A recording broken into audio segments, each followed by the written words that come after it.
Assalamualaikum warahmatullahi wabarakatuh. Bismillahirrahmanirrahim. Nahmaduka ya ghafuru ya syakuru. Mashalli wa sallim barik ala sayyidina maulana Muhammadin wa ala alihi wa sahbihi asma'in nama ba'du. Misalnya kita kiai atau kita ma'arif atau kita santri atau kita orang soleh, kemudian kita tidak bisa melakukan apa yang kita katakan. Terus kita lah kita kena kritik, misalnya atakmurunan nasa bil birri napa wa tansawna anfusakum wa antum taslunal kitab. Terus kita katanya bisa ngomong tapi tidak bisa melakukan, terus dikritik dengan ayat itu mestinya tidak tepat.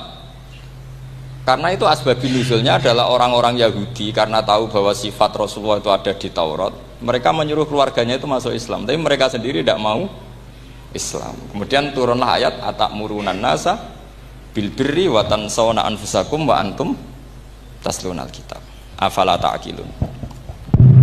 Sekarang perbandingannya begini. Misalnya ada orang Islam, taruh saja Zaid itu maling. Ya maling, konsisten dia malingnya sampai tua. Terus menurut Anda Zaid yang muslim ini, Zaid itu muslim tapi maling. Jangan bilang maling tapi muslim, dia tuh ya. Kemudian Zaid bilang ke anaknya, "Cung, kowe aja dadi maling, dadi santri sing soleh, sing maling bapak tok."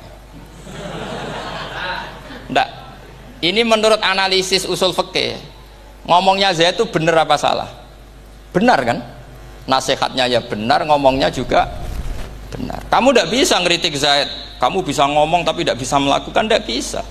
Fa innal amra bil ma'ruf wajib, wal qawla bil ma'ruf ya wajib, wal qawla bil haqqi ya wajib. Jadi itu hal yang berbeda.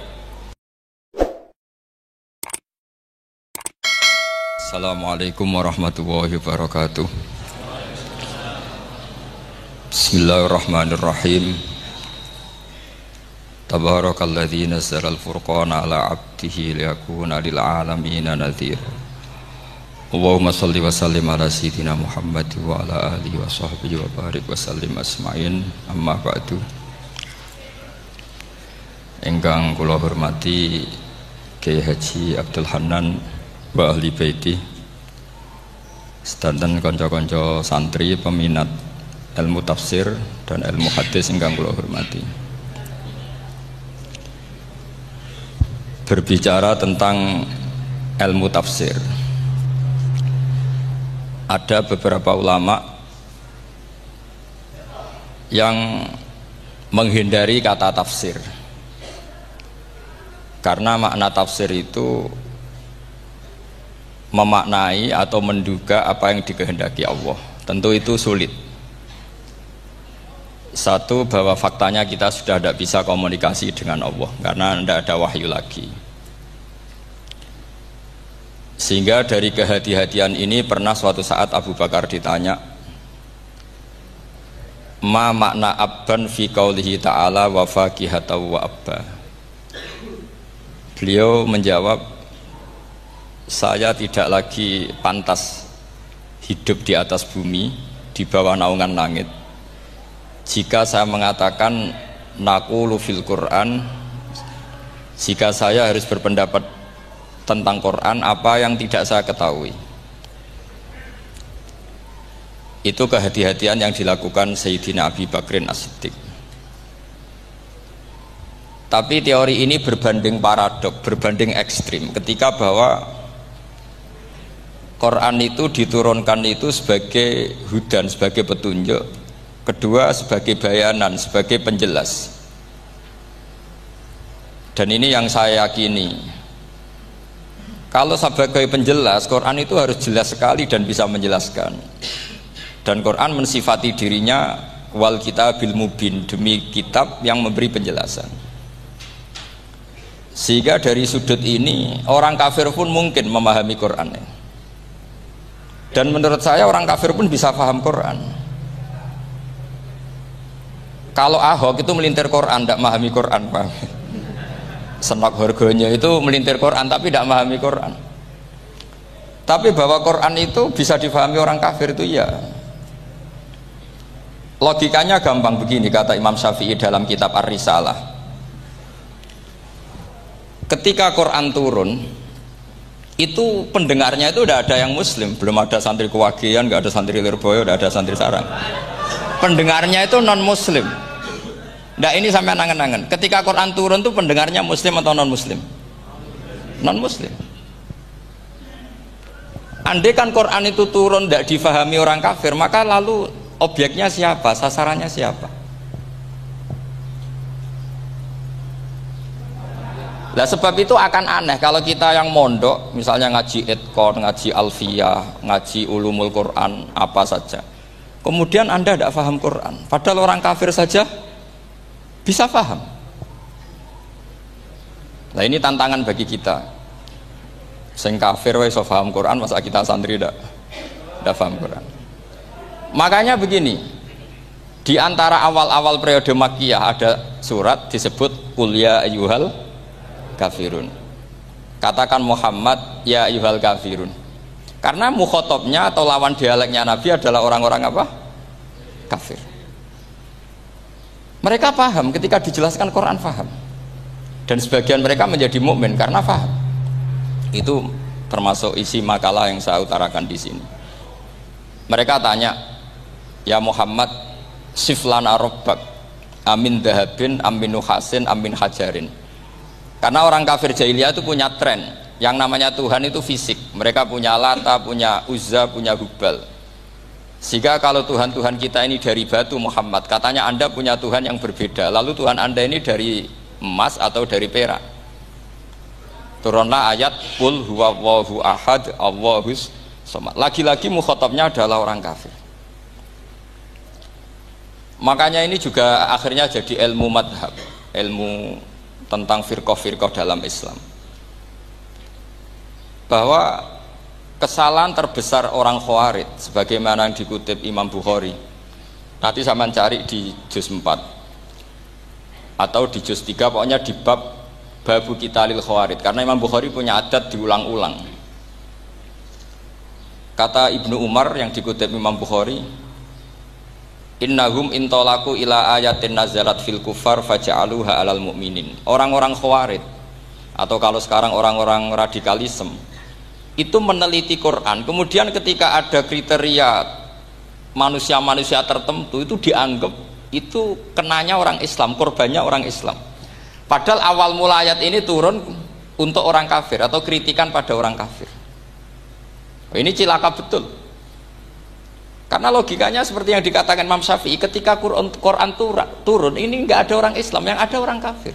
Sehingga mukhatabnya adalah orang kafir.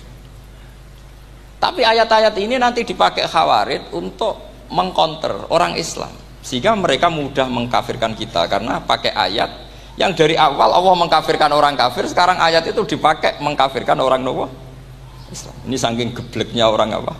Khawarij. Makanya kata kitab Fathul Bari yang menyarai Bukhari itu, yang mendorong orang Khawarij seperti itu adalah jahluhum bisyariah. Memang mereka benar-benar bodoh, benar-benar goblok. Misalnya kita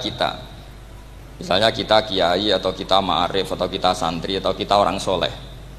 Kemudian kita tidak bisa melakukan apa yang kita katakan. Terus kita lah, kita kena kritik misalnya atakmurunan nasa bil birri napa? Wa tansawna anfusakum wa antum taslunal kitab. Terus kita katanya bisa ngomong tapi tidak bisa melakukan, terus dikritik dengan ayat itu mestinya tidak tepat. Karena itu asbabun nuzulnya adalah orang-orang Yahudi karena tahu bahwa sifat Rasulullah itu ada di Taurat, mereka menyuruh keluarganya itu masuk Islam, tapi mereka sendiri tidak mau Islam. Kemudian turunlah ayat atakmurunan nasa bil birri wa tansawna anfusakum wa antum taslunal kitab. Afala ta'qilun.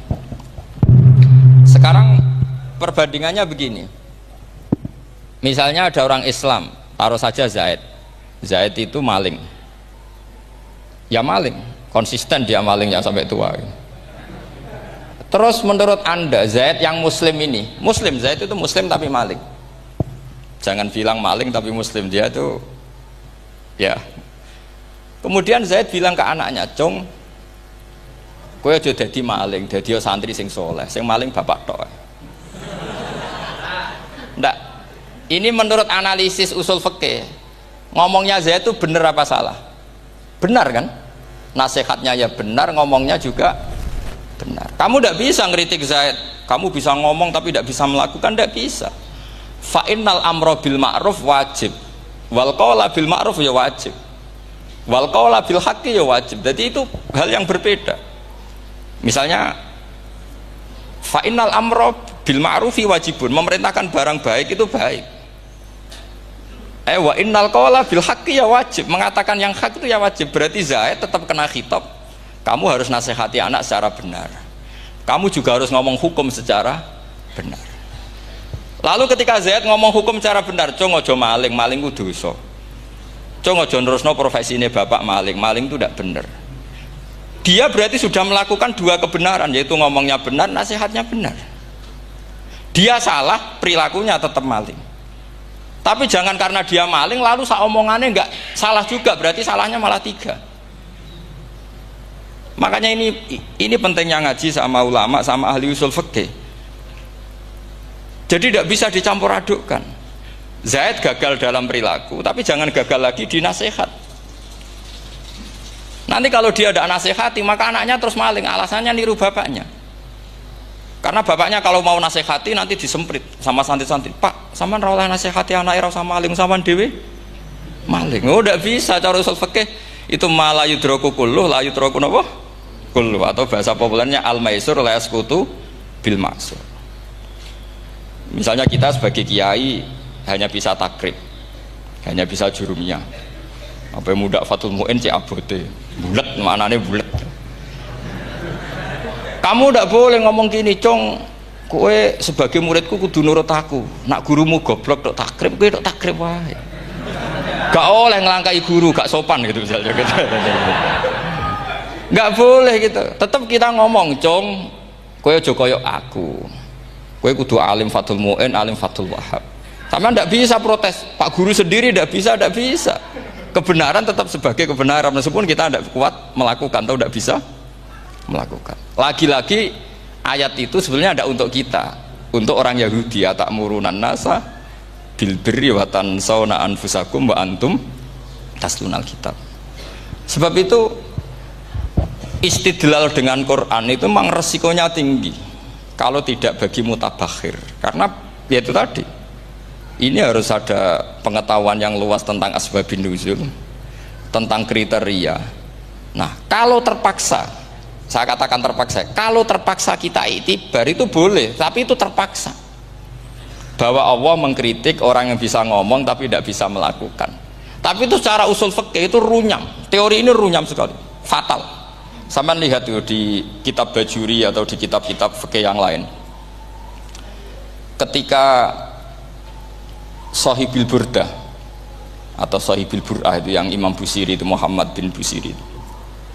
Niku salah nama tapi kadung populer. Jadi sebetulnya Imam Busiri itu Shahibil Bur'ah, bukan Shahibil Burda, tapi kadung terkenal Burda, kita ikut-ikutan apa? Burda. Imam Busiri itu ngeluh, saya ini orang yang banyak kesalahan. Di antara salah saya adalah saya bisa ngomong tapi tidak bisa melakukan. Yaitu saya ngomong misalnya orang supaya tahajud, saya tidak tahajud. Saya ngomong orang supaya sholat sunat, saya nggak pernah sholat sunat. Itu sarahnya itu yang menyarai itu kan Imam Bajuri itu yang sarah Burda. Itu mengkritik begini.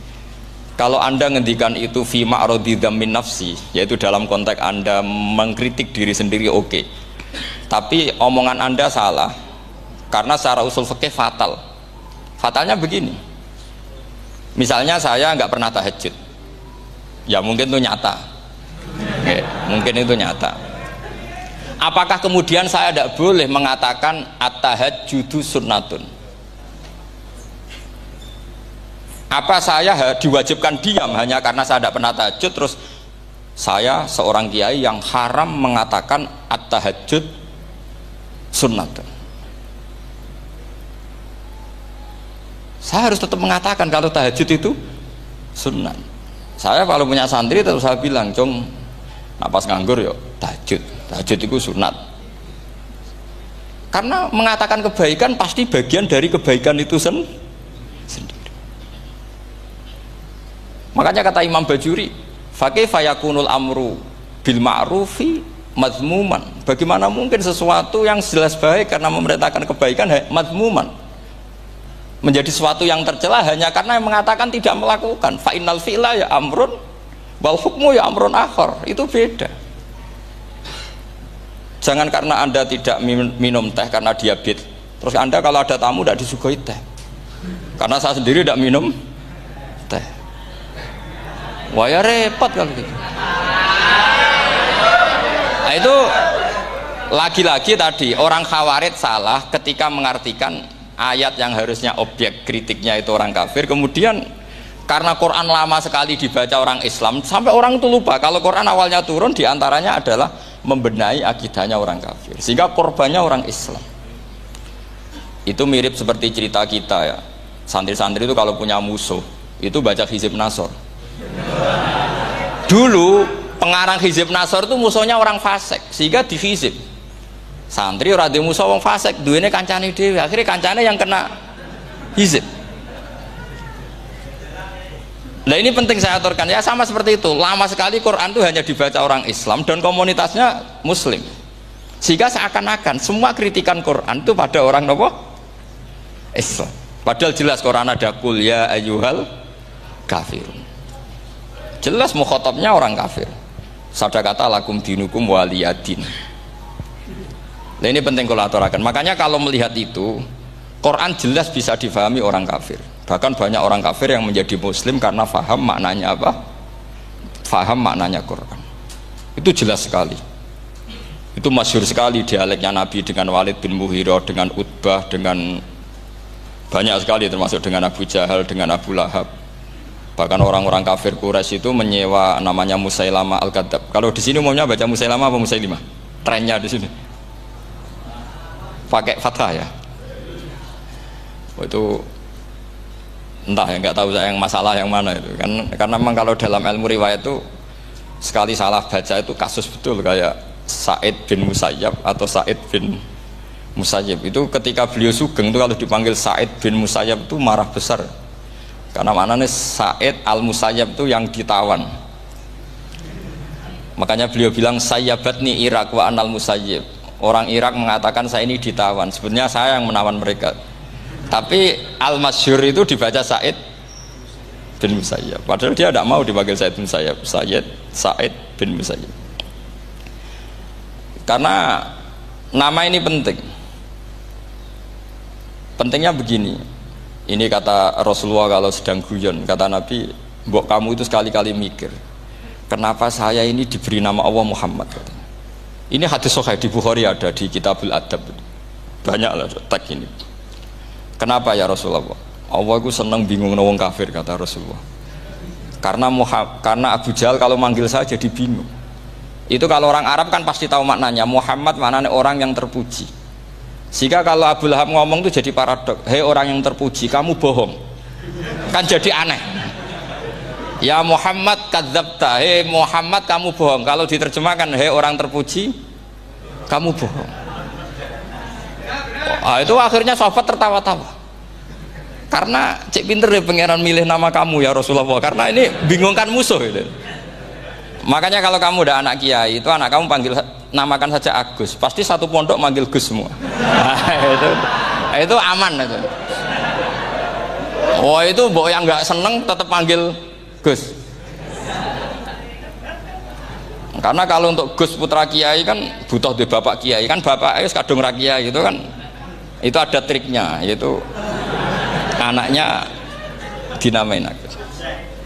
Nah, itu Rasulullah itu sudah dipilih sedemikian rupa oleh Allah, perilakunya benar, ahwalnya benar, sak namanya juga benar.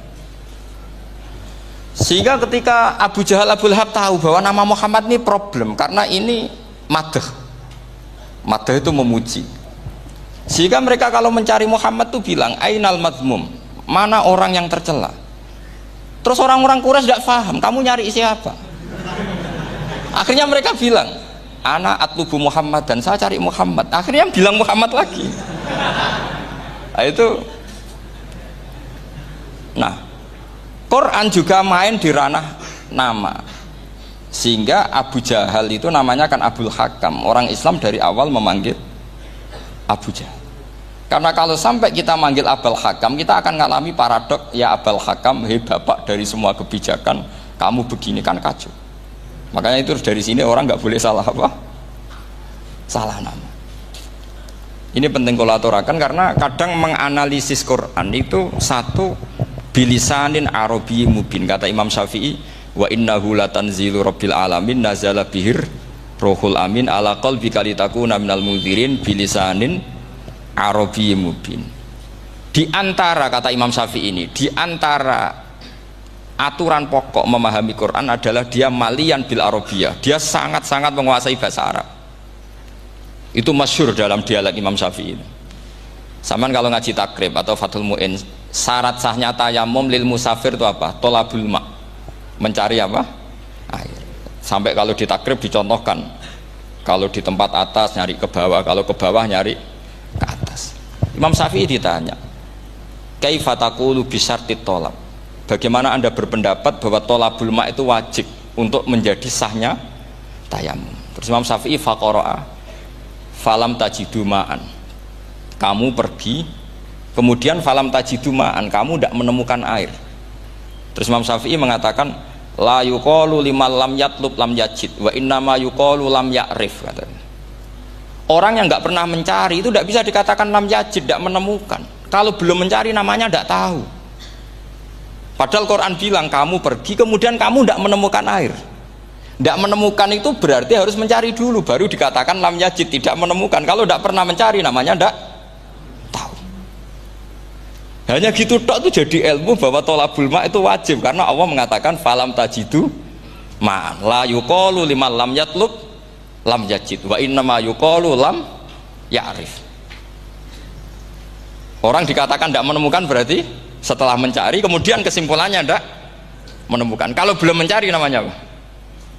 Tidak tahu. Nah, dari sini Imam Syafi'i istidlal wajib tolabul ma'. Ini namanya malian bil arabiyah. Dia menguasai bahasa Arab. Begitu juga ulama-ulama sufi. Itu ada cerita Bayazid Al-Bustami, itu ada muridnya baca ayat wasiqal ladzina taqaw rabbahum ilal jannati zumara. Orang-orang takwa itu digiring menuju surga. Itu dia nangis. Muridnya kaget, ini guru saya tidak benar, ini ada cerita surga tapi dia malah nangis karena ayatnya itu digiring. Terus kata Abu Yazid, mereka itu di mana saja, masa ke surga saja butuh digiring? Ke surga itu kan nikmat, ngapain butuh digiring? Saya tidak mau, kata dia. Abu Yazid itu gak mau digiring ke surga, itu gak mau. Muridnya kan tambah kaget, memangnya mau neraka kan gitu pikirannya itu. Ternyata beliau jawabnya sederhana, saya pas itu sudah dekat sama Allah sehingga tidak perlu digiring. Kemudian saya sudah panitia kiamat pas itu, jadi tidak perlu digiring. Nah ini nanti penting jadi satu aturan ilmu ulumul Quran. Saya di rumah itu istiqomah ngajar Qawaidul Asasiyahnya Said Muhammad yang dulu ditulis abahnya Zubdatul Itqan oleh Said Alawi. Kemudian Zubdatul Itqan itu tentu dari kitab Itqan. Terus Said Alawi dulu ngarang kitab Faidul Khobir, sarahnya Faidul Khobir sama Sayyid Muhsin Al-Musawab, dulu dari Padang tapi hidupnya di Mekah. Saya dulu talaki sama Mbah Mun. Itu ternyata ada ayatnya, innal muttaqina fi jannati wa nahar fi maq'adi sidqin 'inda malikim muqtadir. Sekarang sampean saya tanya, menurut Anda semua orang kena hisab enggak? Tidak sampai jawab saja. Menurut Anda ketika di mahsyar semua orang kena hisab apa enggak? Pasti kita menjawab iya. Tapi kata Said Muhammad itu keliru. Enggak kebayang orang seperti Nabi kena hisab. Pasti yang kena hisab itu orang-orang yang enggak jelas. Nah, misalnya Nabi jelas baiknya, harusnya ya langsung enggak kena hisab.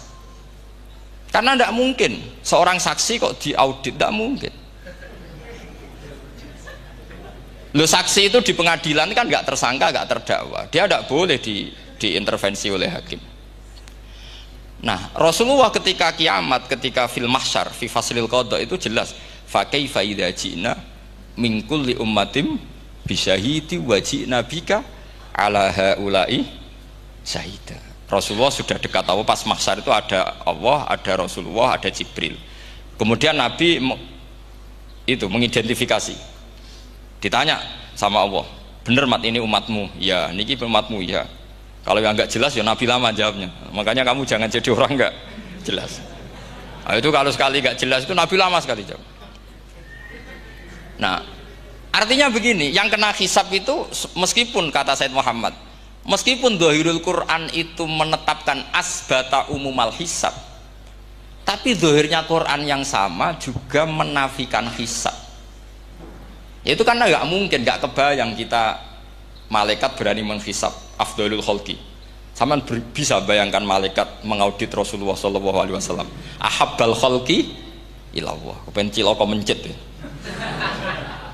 Wong jajar Allah kabeh dinten audit sudah indah. Fa kaifa idza ji'na min kulli ummatin bisyahidi wa ji'na bika ala haula'i syahida. Lalu mungkar nakir juga sama. Sampean bisa bayangkan mungkar nakir tanya Nabi Muhammad. Tesnya susah. Karena kalau Rasulullah terus ditanya, "Waman nabiyuka?" Wah, itu kan bisa kiamat itu.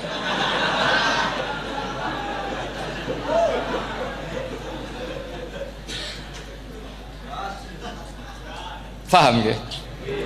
Makanya kata Said Muhammad, ini kan teman-teman tanya, piye carane alim tafsirnya saja, sarannya satu hafal Quran, dua hafal Sahih Muslim, tiga semua orang sudah mati, tinggal kamu yang alim. Nah, itu, oh itu mesti aman itu. Nah kalau sampean tanya saya, apa buktinya Gus kalau orang tertentu tidak kena hisab? Ya buktinya tadi misalnya innalladzina qalu rabbuna Allahu tsummas taqamu tatanazzalu alaihimul malaikatu alla takhafu wala tahzanu wa absyiru. Mungkar nakir adalah malaikat penakut membawa ketakutan. Sementara para wali ini jelas malaikat kena konstitusi, malaikat harus mengatakan ke para wali alla takhafu wala tahzanu. Padahal Nabi tentu sayyidul auli. Para wali saja malaikat kena aturan, kamu harus bilang alla takhafu wala tahzanu wa absyiru. Hei para wali, kamu jangan susah, jangan gentar, kamu harus gembira. Kamu bisa bayangkan misalnya mungkar nakir bawa godok, kata orang kalau dipukul ajul sak walang-walang. Kemudian kamu bayangkan si Abdul Qadir ngalami itu, Abdul Hasan Asadali ngalami itu, Abu Yazid Al Bustami. Kalau itu ngalami gitu semua, ngapain kita jadikan mursyid? Kan sama nasibnya dengan kita. Nah, Zahirul Quran mengatakan asbatal hisabah, tapi Zahirul Quran di ayat yang lain lam yusbit al hisabah. Makanya tadi umumul Quran juga ditaksis dengan muqayyid, yang mutlak ditaksis dengan yang muqayyad, yang mujmal ya sama seperti itu, aturannya seperti itu, ditafsir sama yang mufassal. Sama orang kafir yang jelas, sampean bisa bayangkan malaikat ngaudit Fir'aun, cek kurang penggaweane, jelas eleke kok di audit. Misalnya Abu Lahab di audit, oh malaikatnya celaka mencet, berarti dia gak percaya sama pernyataan Tuhan tabat yada abi lahabiu. Malaikat kok ngaudit Abu Lahab, mungkin Gusti kula ceke nak menawi wonten api lho ki ora tau ngaji Quran tapi wong ayate tabat yada kok cek di cek. Nah yang seperti ini masuknya kategori ulaikal ladzina, saat terusé mereka yang kafir bi ayati rabbihim wa liqaihi fahabitos a'maluhum fala nuqimu lahum yaumal qiyamati wasna. Jadi ada orang-orang kafir yang jelas kena aturan fala nuqimu lahum yaumal qiyamati wasna. Jelas kafirnya ya gak kena hisab, yang jelas nabinya, jelas wasinya juga gak kena hisab. Yang kena kita di tengah-tengah. Tapi ilmu itu ikut mainstream karena semua orang bilang ada hisab, ya kita ikut-ikutan bilang, ya sudah gitu saja. Tapi kalau aslinya rapati percaya. Umumnya uang gerono mati ditalkin ya kita melok-melokan nalkin. Tapi kalau kadang ya gak kebayang. Piye nak wali-wali ditalkin. Makanya ada di dunia wali itu ada cerita Rabi'ah Dawiyah, itu termasuk keramat beliau itu. Kali Imam Sibawa kan dalam cerita wali kan ditanya marbuka, ngapunten niku man mausul napa istifham. Wah itu malaikatnya ndak pernah khataman alfiyah kan repot.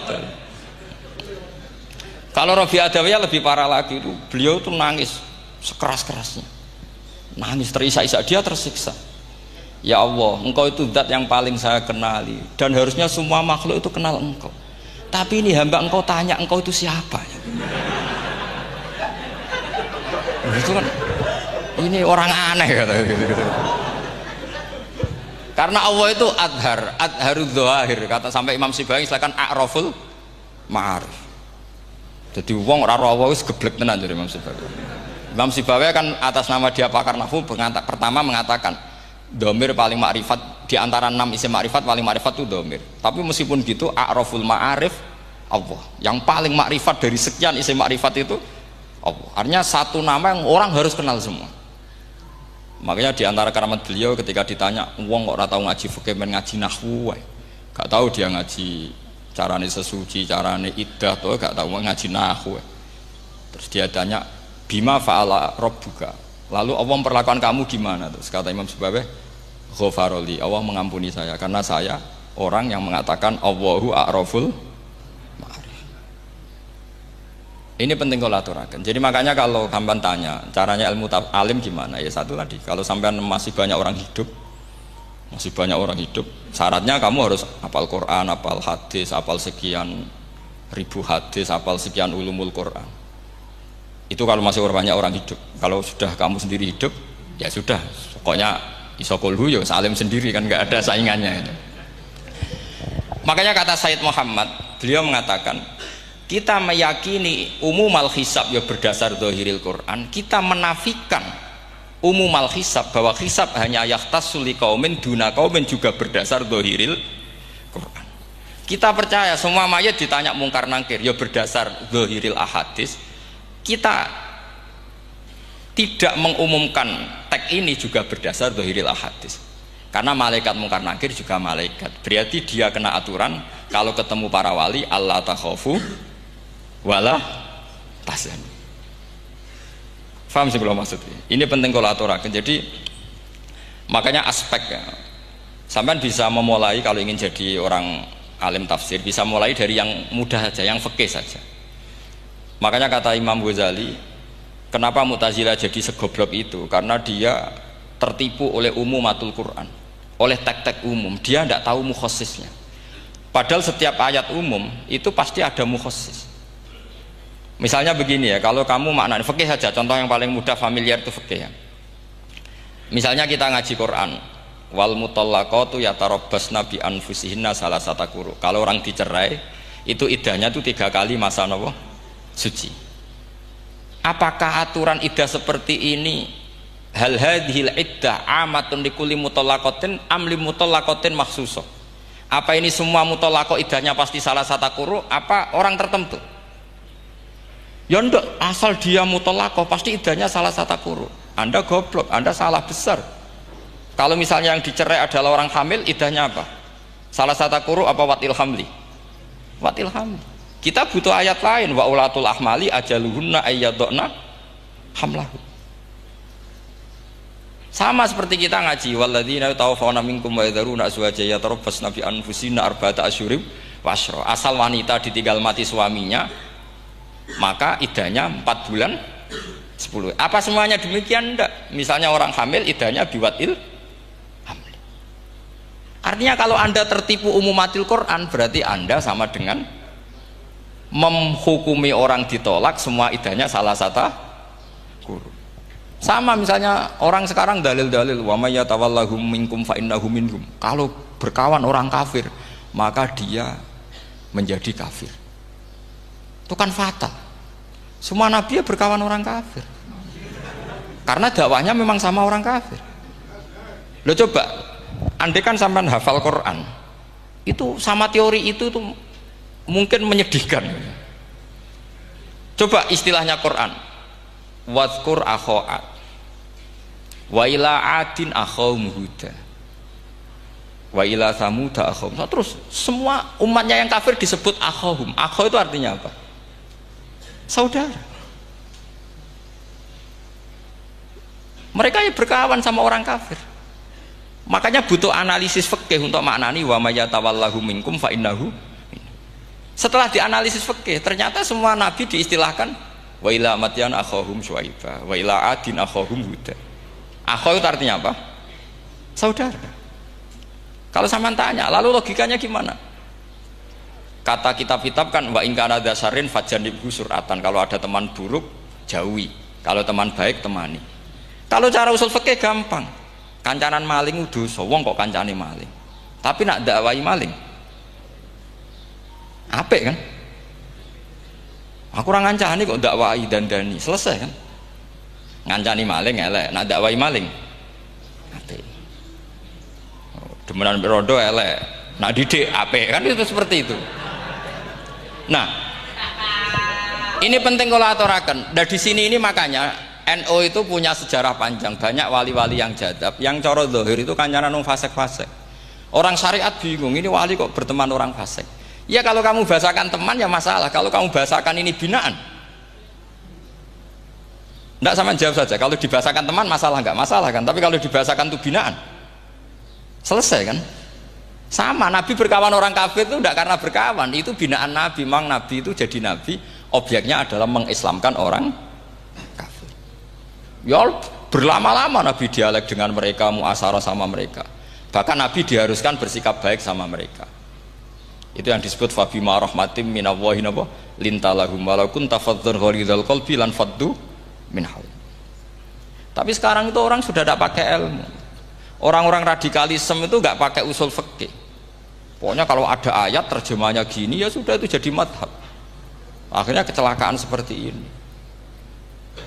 Pokoknya kalau ada ayat faqtulul musyrikina haitsu wajadtumuhum wa khudhuhum wahsuruhum wa'udu lahum kullah marsad. Sudah hafalnya ayat itu saja. Dia tidak mau ngapalkan misalnya qatilul ladzina yuqatilunakum.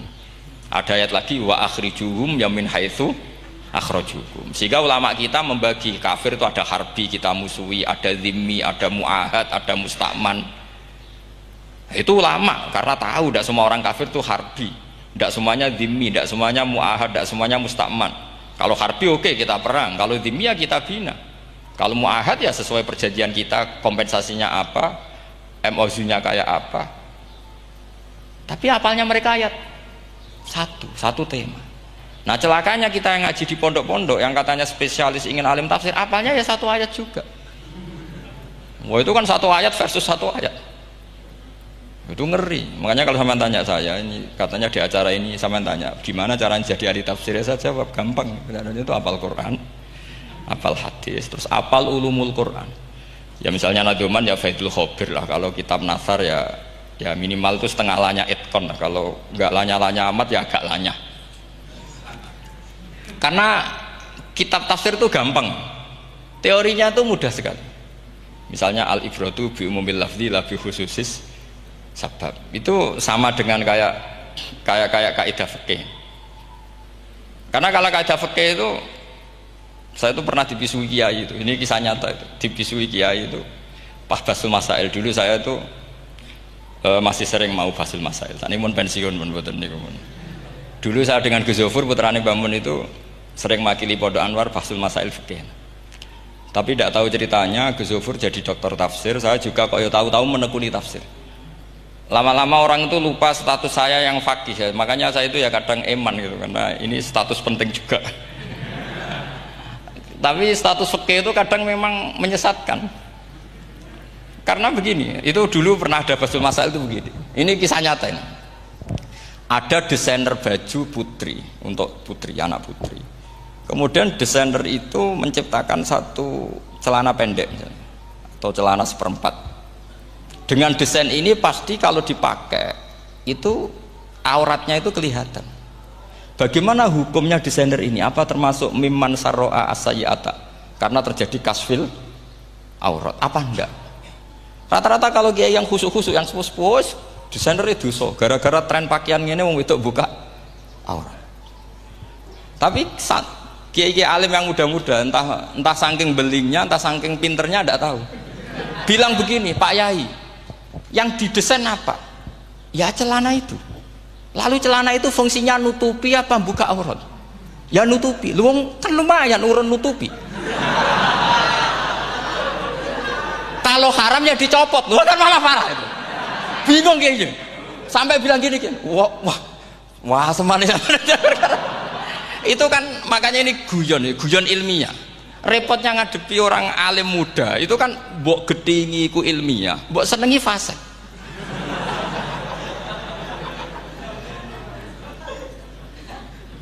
Ketika kiai yang khusyuk tadi tak tanya, kalau desainer katok seprapat, paham gitu? Kau coba yang celana dalam terlalu vulgar itu, paham gitu? Nggak rok sajalah, rok mini misalnya, rok selutut. Sampean jangan ngeres ya, yang rok selutut misalnya. Rok selutut itu desainernya kena hukum haram enggak? Sampean jawab saja. Oh haram dari kiai sepuh karena dengan desain itu misalnya lututnya kelihatan. Tapi pertanyaannya kiai muda saya masih ingat betul, saya tanya. Lalu fungsi pakaian itu apa Pak Yai? Fungsi itu kan tetap nutupi sebagian aurat. Kalau Anda haramkan, barang haram itu harus dihilangkan. Nah, itu. Sampai kiai itu setelah acara itu manggil saya. Gus, kalau ngakoni jenengan alim tapi podo repote. Podo repote nak dalam itu kan terus itu ada perumusan di redaksi keputusan yang dijual itu yang masail fikihnya kan terus diputuskan dibukukan. Kalau redaksinya halal Gus nanti orang pakai rok semua. Dan saya balik bantah, kalau redaksinya haram, orang nggak pakai rok malah. Akhirnya itu apa? Kebijakannya lucu. Buak we Gus, pertanyaan itu buak sak jawabannya oke. Jadi kita debat tidak jadi. Ini cerita ilmiah. Makanya sama tidak wajib manut saya ini terlalu ilmiah, jadi tidak baik untuk kehidupan kesalian kurang baik. Jadi ini. Tapi ini ilmu. Tetap kaidahnya fikih ma la yudraku kullu la yudraku kullu. Jangan kalau tidak bisa nutupi aurat semua, lalu jangan sama sekali. Lho nggih kan kaidahnya kan gitu, ma la yudraku kullu la yudraku kullu. Misalnya Anda punya tetangga nggak mau pakai jilbab, nggak mau pakai pakaian muslimah. Kamu tidak boleh bilang, "Munisan ra kambinan," tidak bisa. Ma la yudraku kullu napa malah yudraku kulluh nu la yudraku napa kulluh. Makanya ini kita harus hati-hati. Nah bayangkan sekarang orang meneliti Quran itu yudraku kulluh. Mestinya kalau Anda meneliti radikalisme, ayat yang terkait radikalisme diteliti semua.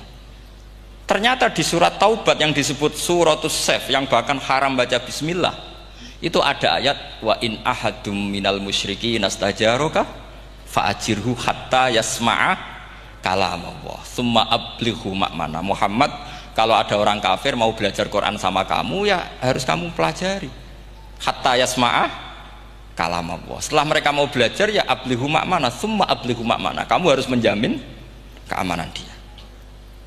Itu di surat Taubat termasuk akhiru suratin nazalat, gak mungkin terjadi mansuh. Tapi orang-orang ekstremis selalu pakai faqatulul musyrikin haitsu, apalan itu terus. Yang orang liberal yang menaparin la ikraha fiddin. Ya sudah seperti itu. Sing orang-orang ora tegas, ora tau nahi mungkar, ya ma arsalnaka ila rahmatal lil alamin. Ngono terus. Yang kelompok tukang nahi mungkar ya ayatnya amen nahi mungkar. Saya tuh heran, kenapa mereka punya masalah dengan hafalan kayaknya. Kenapa sih? Hafalannya kok pedot itu.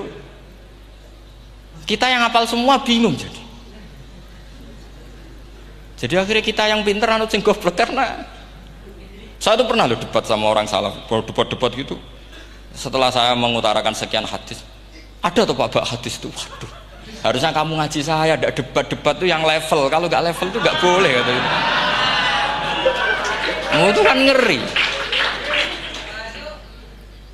Makanya ini penting ya, kalau sampean tanya ingin jadi alim tafsir ya harus hafal Quran semua. Kalau tidak mungkin yang nunggu orang semua mati baru Anda jadi ahli tafsir, karena tidak ada musuhnya. Tapi saya pastikan orang kafir pun bisa memahami Quran, yaitu tadi hatta yasma'a kalam Allah. Sayyidina Umar itu masuk Islam itu gara-gara dengar adiknya baca Toha, ma anzalna alikal Qur'ana litashqa illa tadhkiratal liman yakhsha tanzilam mimman khalaqal arda was samawati ula ar-rahmanu alal arsis tawa. Itu dia mahuwa bikalamil basar, tidak mungkin seperti ini karangan manusia, itu tidak mungkin. Akhirnya dia Islam. Banyak orang Islam karena diperdengarkan Quran. Karena memang notnya sudah unik, makna kualitasnya juga sudah unik. Semuanya itu unik, indah.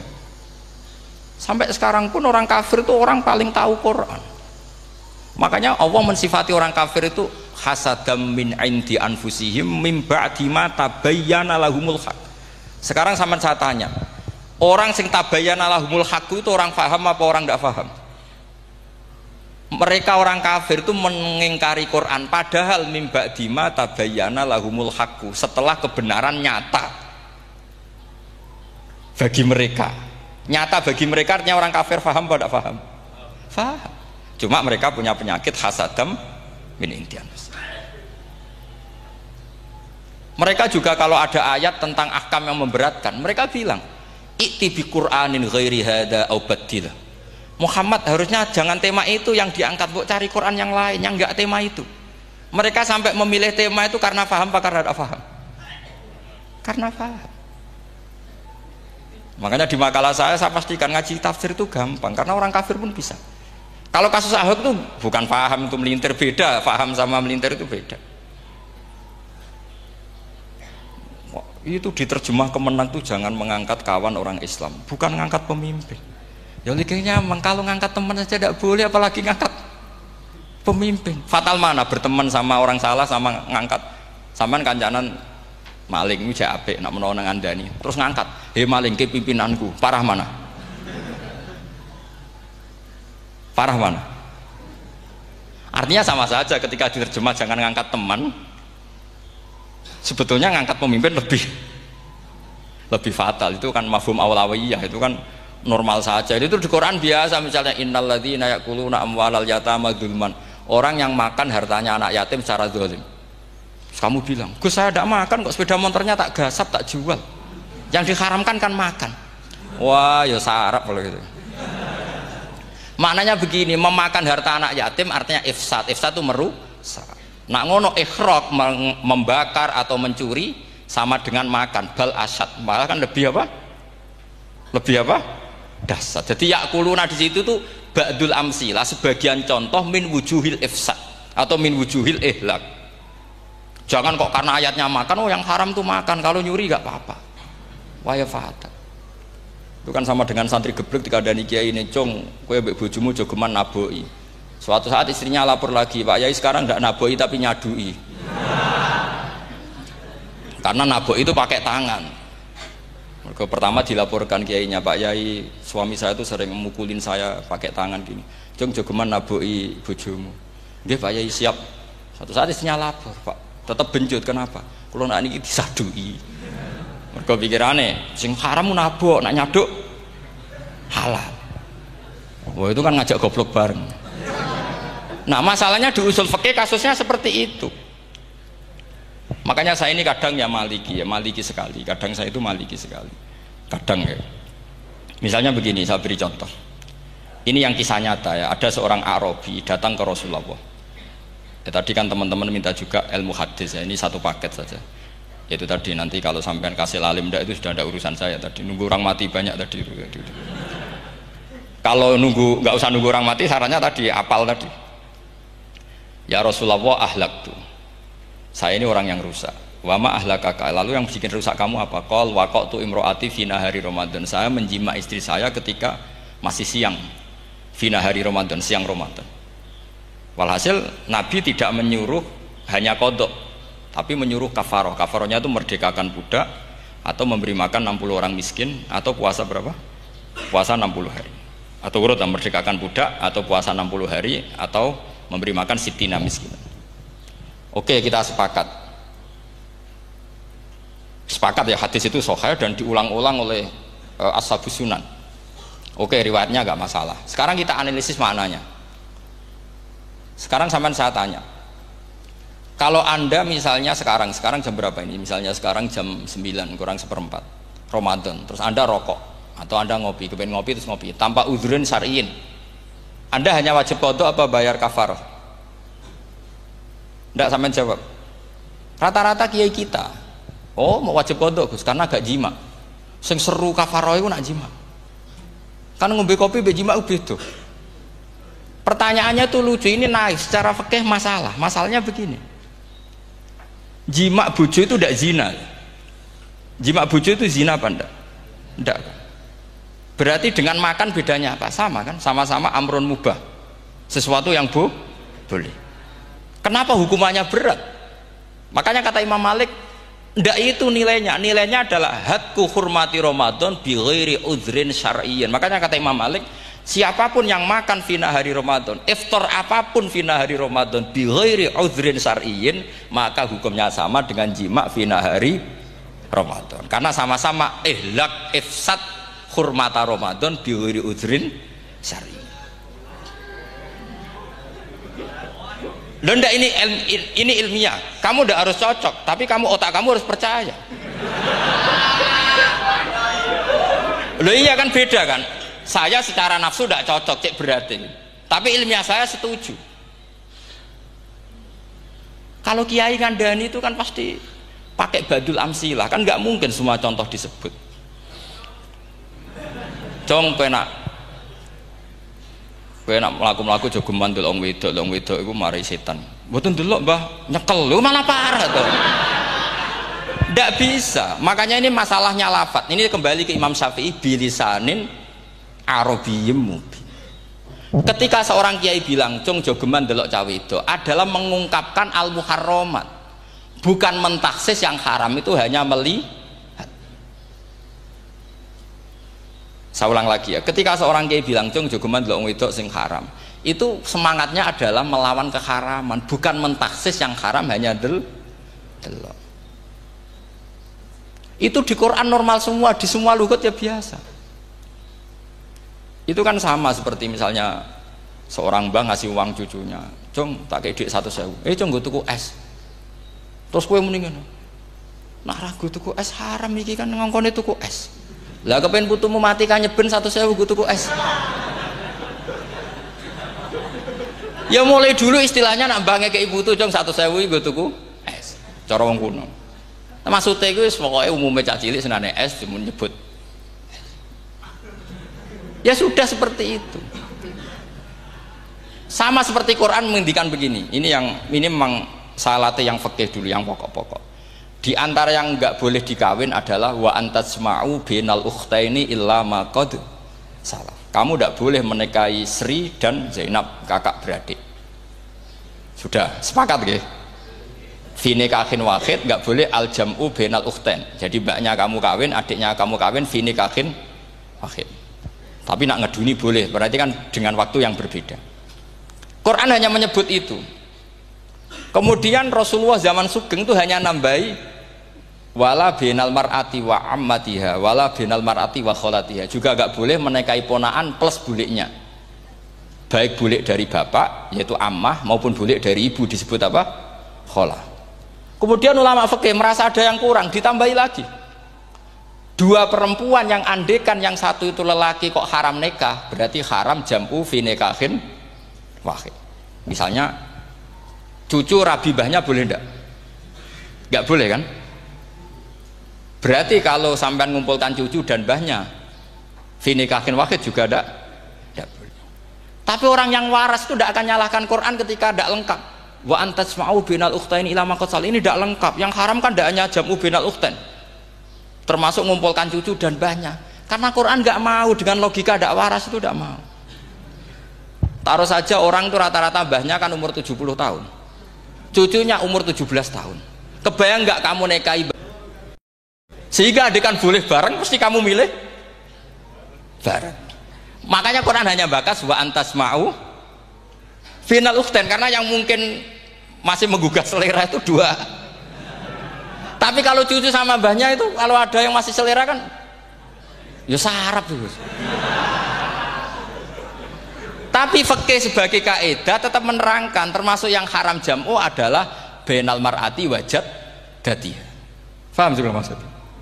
Artinya ketika menyebut itu tidak jaminan merangkum semua hukum, tapi ba'dul amsilah. Fa'innal akila yaktafiya bi isyaratil ba'di, karena orang kalau punya akal diisyarai sebagian sudah paham. Ini penting kalau aturakan. Jadi ini penting. Nah bayangkan sekarang banyak gerakan-gerakan ahli Quran katanya tapi nggak memahami ilmu usul fikih. Qur'ane ra ono ya wis. Nang Quran ra ono cerita harame asu, nak ngono asu ya halal. Ora ono Qur'ane. Sing ra ono iku tekem ora Qur'ane, kok aneh-aneh kowe.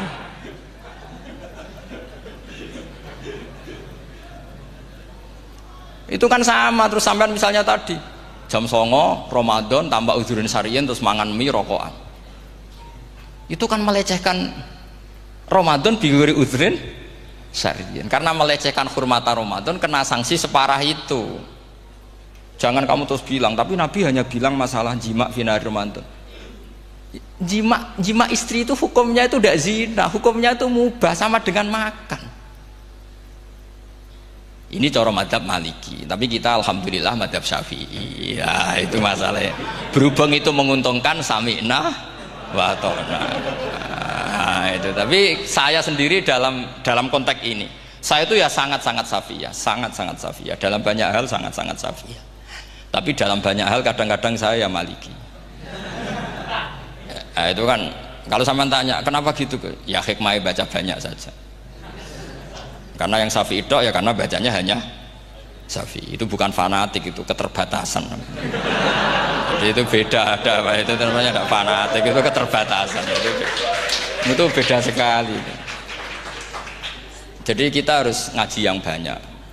Saya termasuk utang ya sama Imam Syafi'i itu baca kitab Ar-Risalah. Itu kitab yang kadang satu ulama baca sampai 500 kali. Yaitu Imam Syafi'i itu dalam kitab Risalah itu begini, ini termasuk ulumul Quran yang paling penting. Muqaddimahnya begini. Wan nasu sinfani min awalil amri. Wan nasu sinfani. Ketika Rasulullah datang membawa Quran itu manusia hanya ada dua.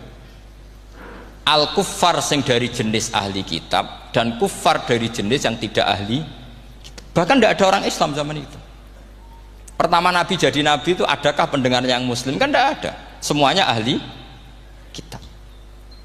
Makanya susah kalau Quran kamu analisis korbannya orang Islam tuh, kata Ibnu Umar tuh lucu. Dulu tuh mukhatabnya tuh orang kafir, jelas kuliah ayuhal kafir. Ya ayuhan nasu ubudu rabbakum alladzi khalaqakum. Jelas orang kafir. Karena orang Islam nggak mungkin dikhatabi ubudu rabbakum. Makanya Imam Suyuti kalau nafsir itu ngeper ubudu rabbakum wahiduhu. Tapi kalau mukhatabnya orang Islam, dawimu alal ibadah atau dawimu alat tauhid. Karena dia tahu kalau mukhatabnya orang kafir, ubudu ya masih wahidu. Kalau sudah Islam kok dikhitabi ubudu, mudawamah alal ibadah. Itu saking alimnya Imam Suyuti. Ini saya teruskan. Kalau mukhatabnya itu orang kafir ahli kitab, itu kemungkinannya ya dua. Cara mereaksi Quran, yaitu disebut lam yakunil ladzina kafaru min ahlil kitabi wal musyrikina munfakina hatta ta'tiyahumul. Jadi lam yakunil ladzina kafaru, jelas kafaru itu umum. Kemudian ditafsir kafaru itu ada yang min ahlil kitabi, berarti kafaru yang jenis Yahudi Nasrani. Ada kafaru yang min ahlil kitabi wal musyrikin, kafaru yang jenis musyrikin, yaitu kafir Mekah. Karena cara kaidah nahwu al atfu yaqtadi taghayyur, kalau ada ataf pasti konteksnya beda. Ja'a Zaidun wa Amrun, berarti Zaid ada Amar, Amar ya ada Bakar. Karena Ja'a Zaidun wa Amrun wa Bakrun, pasti orang ini berbeda. Tidak boleh orang yang sama kamu pakai ataf. Ini sudah clear ya ini ya.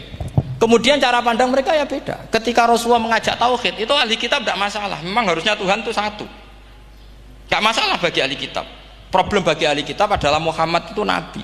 Itu kita nggak suka. Kalau Tuhan satu oke, tapi kalau Muhammad nabi tidak oke. Kita bisa jadi nabi, kata mereka, karena mereka merasa nasabnya sampai Ibrahim.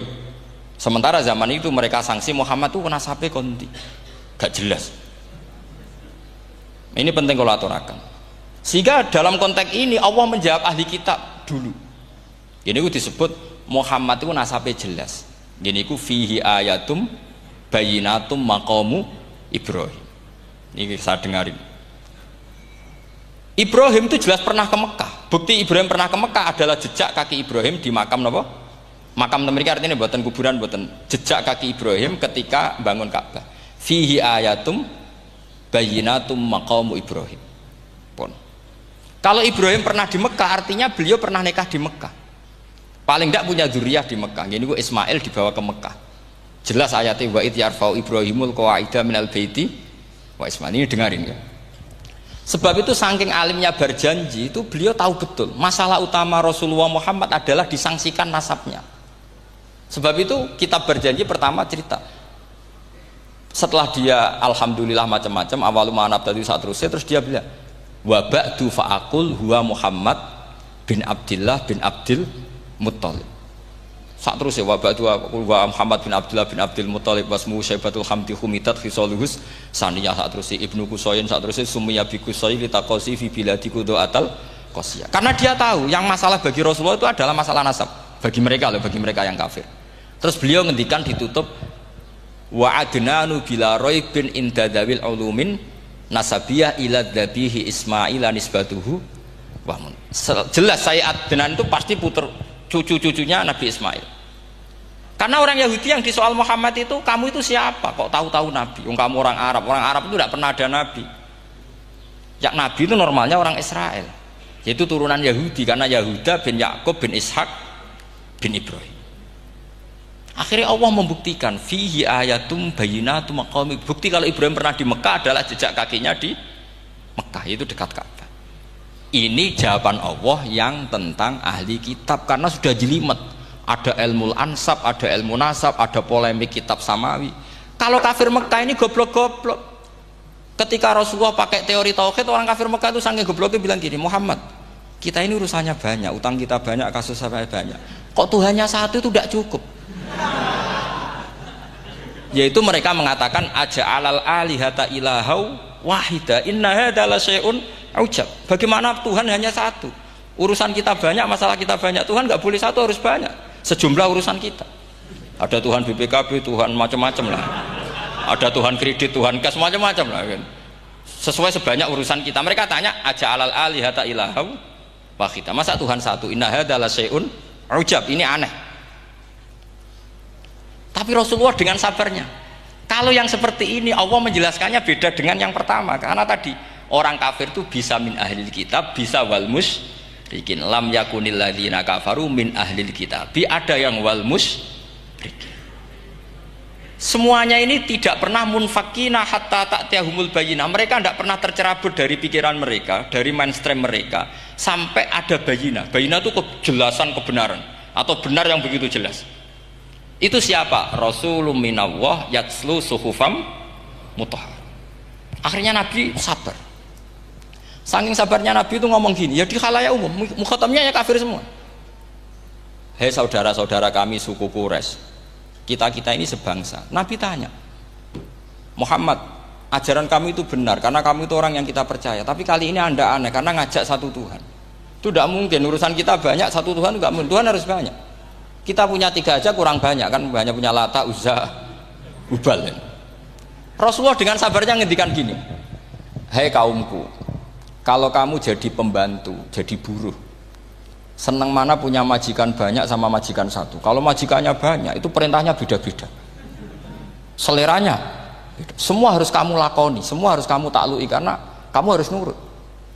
Wah ya repot mat kalau di majikan banyak, ngerepoti mesti.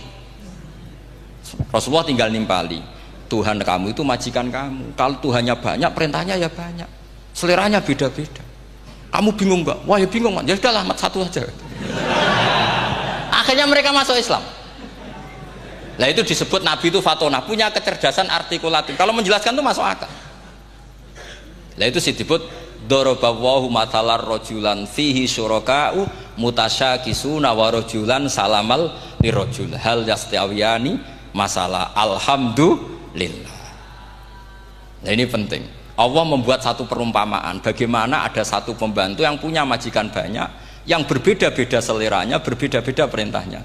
Dengan kalau hanya satu majikan, apakah sama? Mereka jawab tidak sama, enak punya satu majikan. Begitulah Tuhan kamu, harusnya satu. Jadi artinya gini, kalau kamu ngaji ulumul Quran, kamu harus tahu ini khitab ke kafir. Kafir yang mana? Ahli kitab atau kafir yang musyrik. Nah sekarang tidak tahu lagi, pokoknya kafir. Makanya kalau orang berdebat mereka itu tidak goblok meneh. Waduh. Makanya sama tidak usah ketularan goblok, sing pun sing wis goblok ora usah ditambahi mun kathah dan ini pun. Ya karena kita ngaji nahu jelas Qur'annya kan lam yakunil ladzina kafaru itu masih ada min lil bayaniyah atau min lil bayanil jinsi.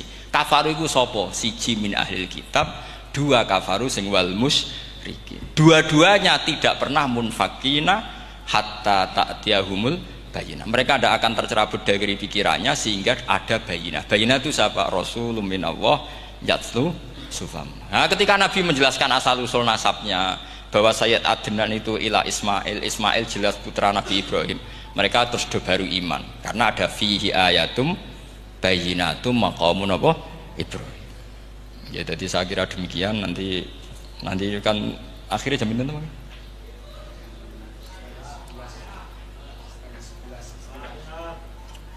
Oh, ini jam pinten istiwa? Nggih, terus saya pikir niku nggih. Kalau misalnya tadi ada tanya jawab itu tanya jawab cara ngalim saja kan. Itu lebih realistis. Karena kalau sampean iskal, misalnya saya iskal dengan ini kan malah bingung kan. Kalau kamu terkenal pinter iskal kita goblok ya. Nah wis pinter kok iskal gitu. Jadi saya niru ilmunya Abu Nawas. Abu Nawas sudah bisa pidato. Gak bisa pidato, suatu saat dipaksa pidato sama khalifah itu. Hei para hadirin, kamu pinter apa goblok? Lah mereka pinter, mau ngandani wong pinter, terus pinter kok ngandani gitu. Akhirnya hadirin itu kan karena seneng sama Abu Nawas itu seneng. Ya sudah Abu Nawas, kalau gitu kita goblok. Aku mau ngambil wong goblok. Akhirnya terus wassalamualaikum warahmatullahi wabarakatuh. Jadi itu Abu Nawas juga bisa pidato, tapi dia tahu saja caranya menyelesaikan masalah. Jadi itu Abu Nawas. Jadi ya orangnya kacau tapi cerdas itu, makanya jadi guyonan. Sebenarnya Abu Nawas itu figur yang nyata, tapi tidak senaif yang diceritakan orang-orang di anekdot itu. Ya beliau itu orang soleh ketika era Harun ar-Rasyid. Tapi ya tadi karena banyak cerita yang macam-macam. Ya, Abu Nawas itu makanya ini cerita anekdot. Jadi riwayatnya agak jelas tapi lucunya jelas gitu. Jadi itu. Dia itu mangkel punya tetangga profesor ahli astronomi. Adiknya itu mau iso omong tok. Abu Nawas mau pinter molak-malik omong kan masyhur itu dia cerita hari Senin tanggal sekian lihat Abu Nawas di alun-alun mau terbang. Orang lihat semua itu Abu Nawas itu ya sudah di podium ya hanya gitu-gitu tok. Kok nggak mau terbang-terbang? Ya mau itu ya tidak. Wassalamualaikum warahmatullahi wabarakatuh. Yang bilang Abu Nawas terbang siapa? Abu Nawas mau terbang. Yang namanya mau itu ya tidak.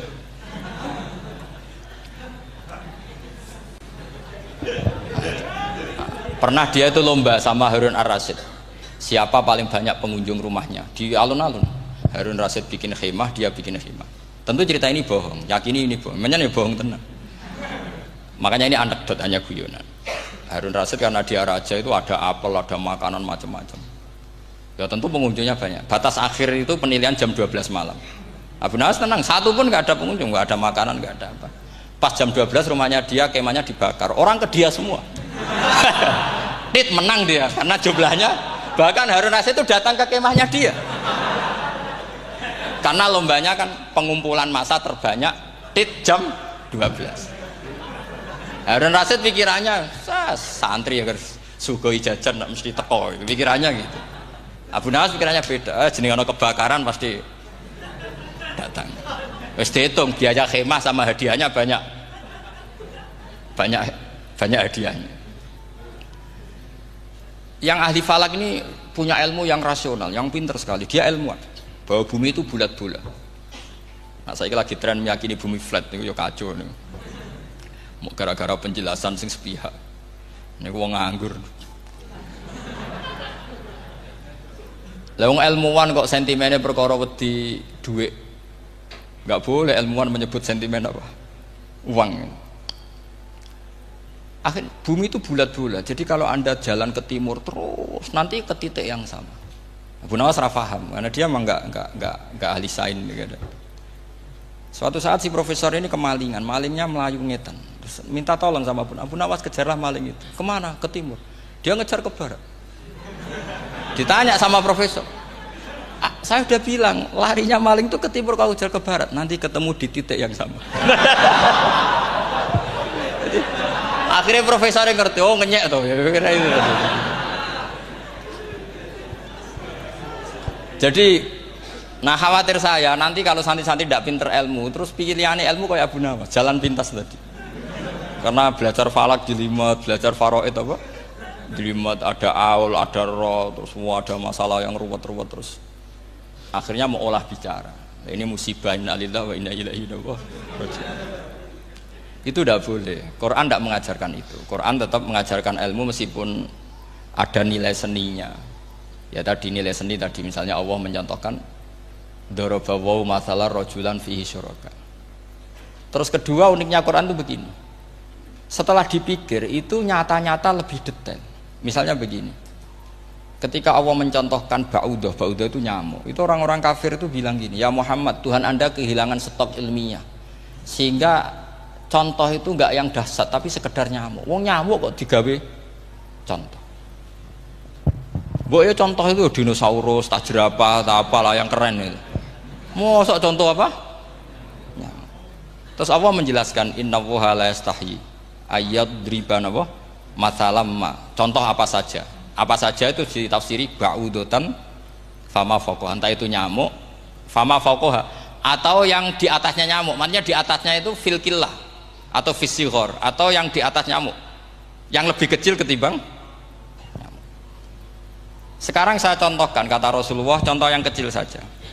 Enggak usah bikin nyawa, enggak usah, itu terlalu mustahil. Seorang pemahat patung, terus kamu pesen, "Pak, aku gaekno patung gajah." Mesti muni sanggup. Tak muni, "Pak, gaekno patung gajah, ukurannya ya semestinya gajah." Oke. Tapi, "Pak, aku gaekno patung nyamuk, ukurannya ya sak nyamuk." Kira-kira sanggup apa enggak? Artinya ketika Allah gawe nyamuk itu lebih sulit ketimbang gawe gajah apa lebih mudah? Lebih sulit. Karena nyamuk yang sudah kecil, dia punya alat kelamin terus seberapa juga. Alat kelaminnya juga tetap harus ada lubangnya, terus seberapa? Temen saya malah ada yang cangkem elek bilang gini, lalu ya punya kuman, kumannya seberapa? Nah ini pentingnya ngaji akal. Kamu jangan hanya bilang, "Wow, dinosaurus, jerapah." Seru nyamuk. Nah karena orang sudah ada itibar dengan nyamuk, didatangkanlah nyamuk banyak. Sebenarnya nyamuk banyak itu mergo mangkel, gak diperhatikan itu. Makanya terus. Lah ini saya tahadus binemat. Istri saya itu sering protes. Istri saya kalau manggil saya Gus karena orang Jawa Timur. Itu sama-sama jagongan itu saya itu tidak pati sering digigit. Namun ya digigit tidak sesering sampean itu jelas. Terus saya tanya, "Gus punya doa apa? Kenapa tidak pati begitu digigit nyamuk?" Saya bilang karena saya sudah tahu hikmahnya nyamuk. Jadi harusnya dia sudah tidak nyerang saya, kata saya itu. Makanya ini ijazah, agak mandi salah sampean itu. Karena tadi logika yang terbangun gitu. Kalau Allah bikin gajah, melubangi belalai gajah itu masih masuk akal. Bahkan saat kita bikin patung masih bisa. Tapi kata tadi nyamuk itu sudah kecil, harus punya usus, harus punya alat kelamin, harus punya telur. Telurnya juga detail lagi. Ini disebut innallaha la yastahyi ayyadriba mathalam ba'udah. Sehingga ba'udah di mata ahli tafsir, di mata ulama ini contoh yang luar biasa.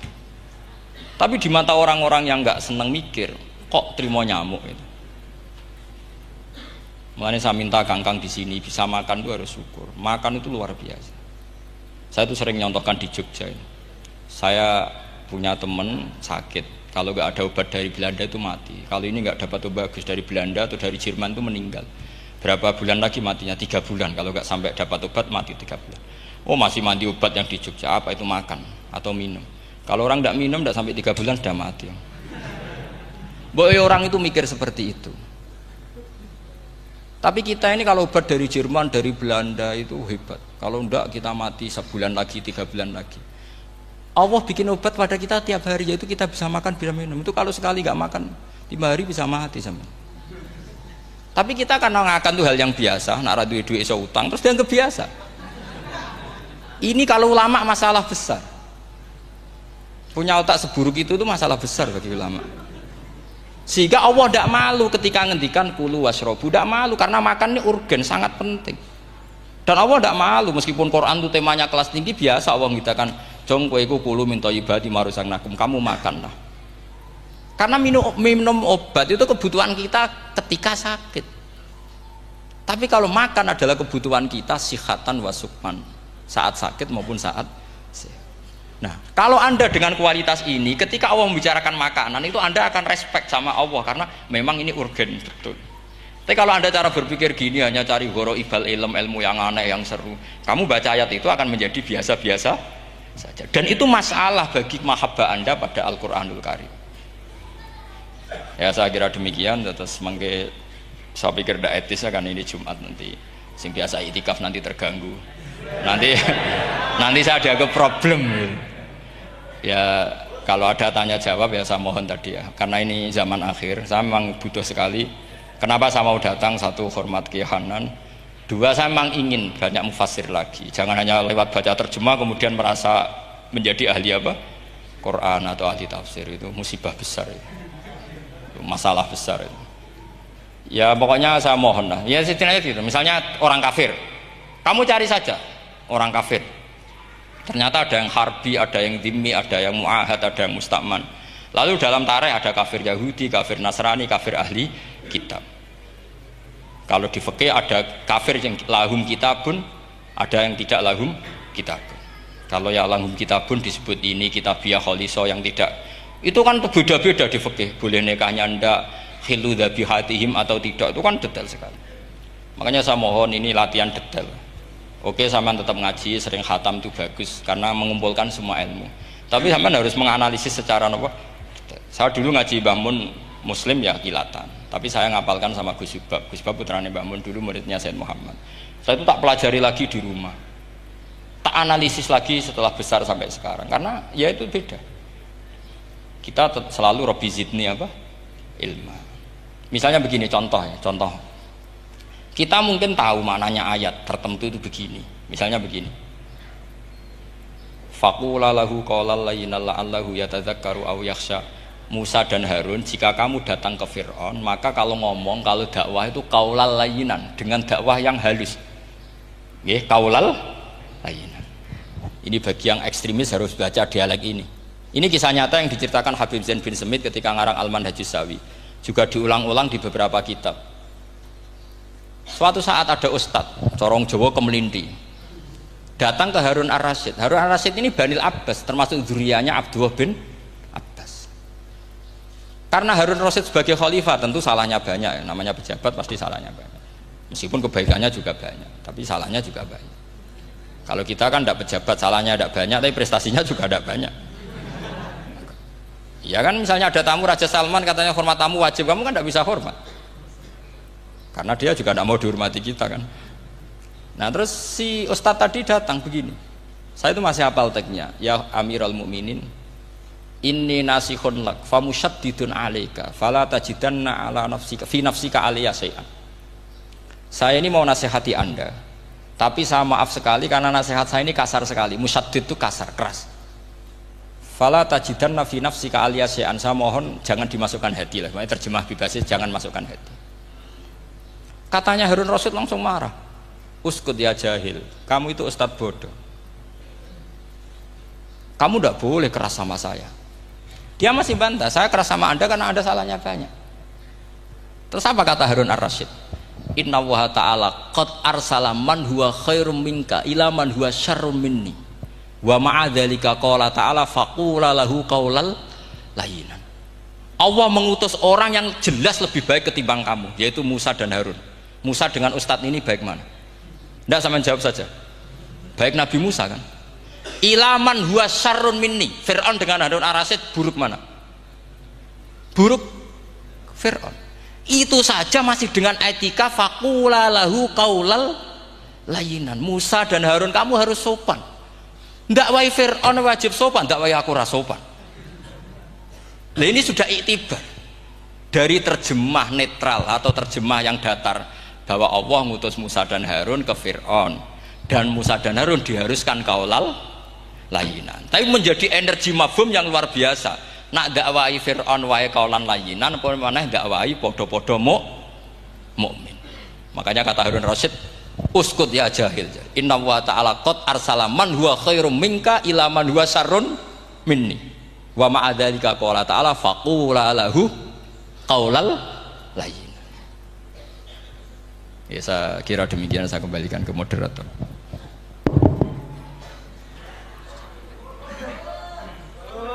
Ya, setengah jam Jumat.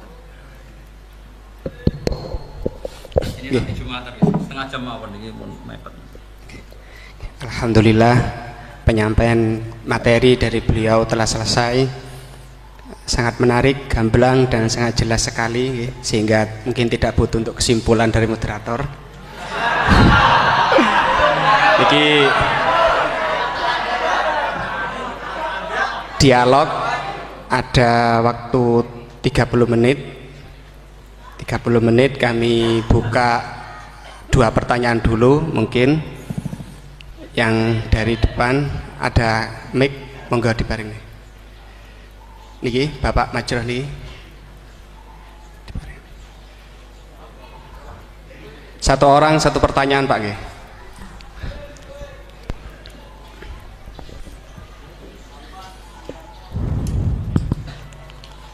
Terima kasih waktunya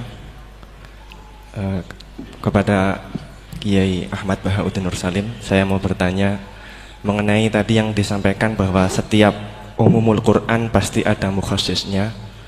Ketika dilihat zaman sekarang ada kelompok liberal yang mencoba untuk mengamandemen Al-Quran dengan tidak mengkaitkan konteks zaman dulu, malah mengkaitkan dengan konteks zaman sekarang.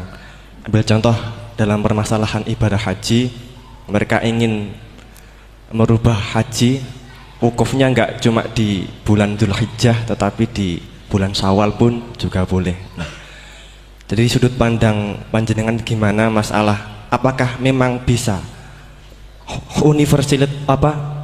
keuniversalan Al-Quran itu pada zaman sekarang dibuat sesuai konteks sekarang? Itu saja. Sampun? Nggih. Nggih. Penanya kedua, monggo.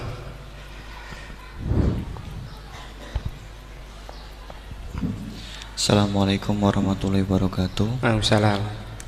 Dumateng Yai, ini ada pertanyaan tentang penafsiran Al-Quran berdasarkan ilmu sains.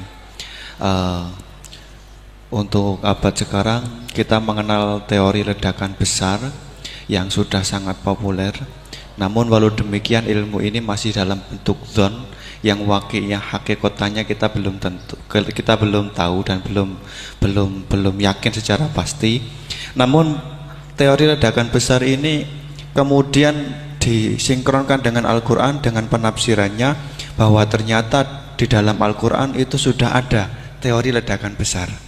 Pertanyaan saya begini, menimbang ilmu teori ledakan besar ini adalah ilmu dzan, ini masih memungkinkan ilmu ini salah, sehingganya penafsiran terhadap Al-Quran ini menimbulkan kekhawatiran, yakni kalau ilmu ini sebenarnya salah kemudian disinkronkan dengan Al-Quran, nanti ada penyalahan dalam penafsiran.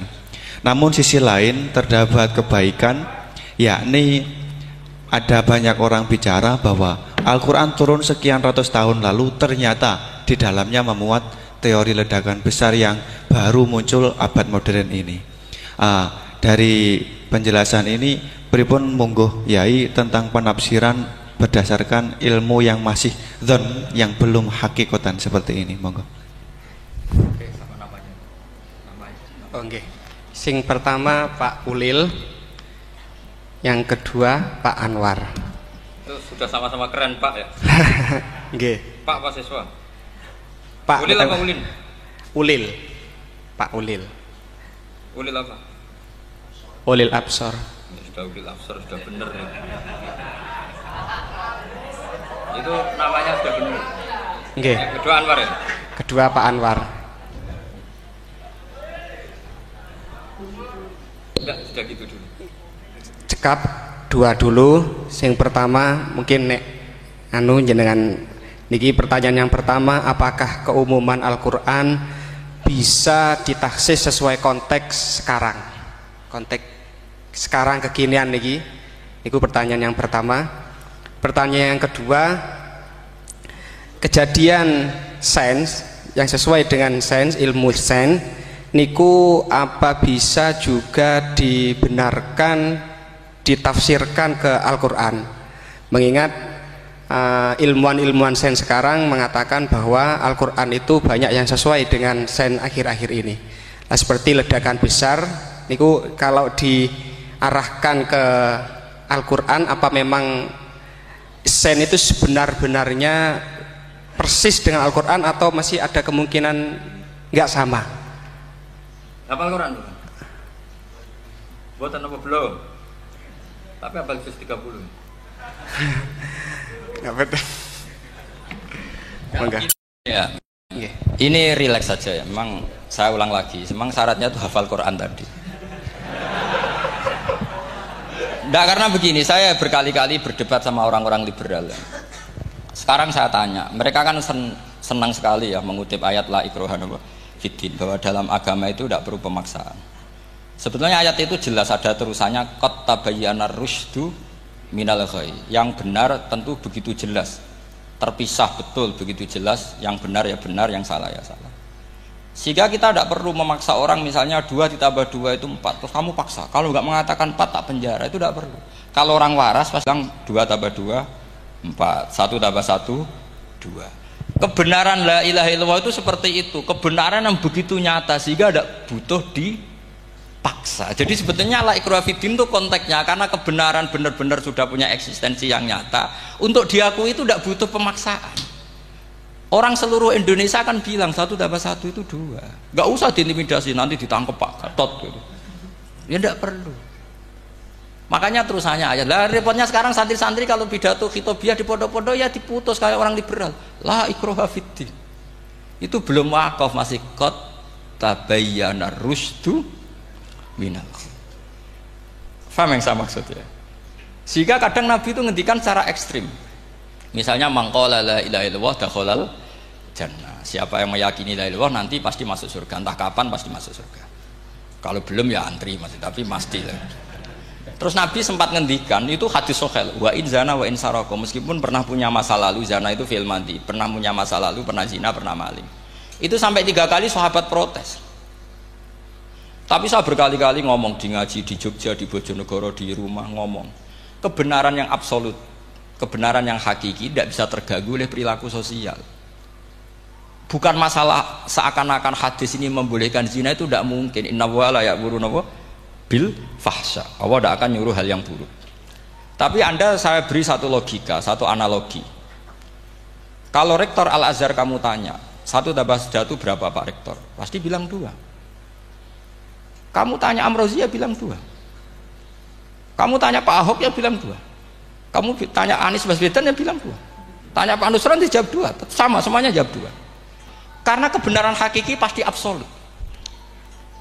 Sekarang misalnya gini, ada ronte dari dulu Doli misalnya. Kamu tanya, Mbak, 1 tambah 1 itu berapa? Pasti bilang 2. Jangan kamu mentang-mentang imam masjid. Saya tak jawab 3, saya kan imam masjid. Masa sama dengan lonte? Tidak bisa, kebenaran absolut itu pasti sama. Mbok rektor Al-Azhar sama siapapun ya jawabnya sama. Paham yang saya maksud? Sebab itu kadang Nabi ngendikan wa in itu la ilaha illallah itu kebenaran absolut, lebih absolut ketimbang 1 ditambah 1 2. Sehingga kebenaran absolut la ilaha illallah itu nggak bisa terganggu oleh apapun. Paham ya maksud? Nah itu maksud qad tabayyana rusydu minal ghayy.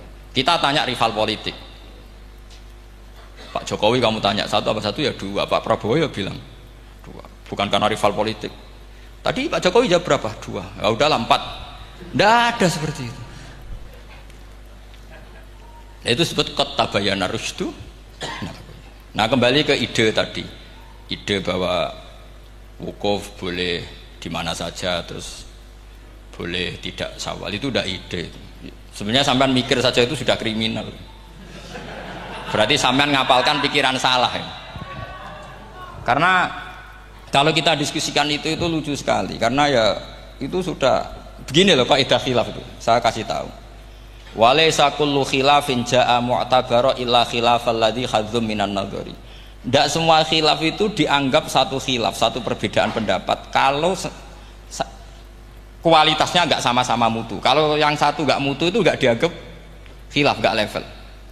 Itu tadi misalnya Imam Ghazali ngendikan begini, qala al-Ghazali gini-gini. Pasti saingannya ya qala Nawawi atau qala Al-Qurtubi atau qala siapalah. Jangan qala al-Ghazali terus kamu saingi. Menurut Ustadz dari Solo, dari Jogja, wah ya udah level masa Imam Ghazali disaingi. Itu ya aturannya seperti itu. Ini jelas. Rasulullah sendiri yang ngendikan al-hajju arafah, bahwa syarat sahnya haji adalah wukuf, dan Nabi menyebut arafah. Tentu kita tidak pernah memperbandingkan apa yang disabdakan Nabi dengan yang jadi pikiran mereka itu. Kalau mereka alasannya karena orang bergumul di situ, di Mina, di Arafah, gara-gara waktunya sama, titiknya sama, terus terjadi kematian gini. Apa yang nggak wukuf di Arafah itu hidup semua. Itu kan kayak dalilnya orang rokok mari cepat mati. Oh, sing rokok ya mati. Orang-orang jil juga mati. Orang-orang liberal yang pikirannya katanya ingin menyelamatkan kehidupan juga pada akhirnya mereka mati. Mendingan mati di Arafah, keren di tanah suci. Bodoh usah begitu. Sebenarnya begini loh. Mereka itu menjadi salah karena nggak mau ngaji fikih secara serius.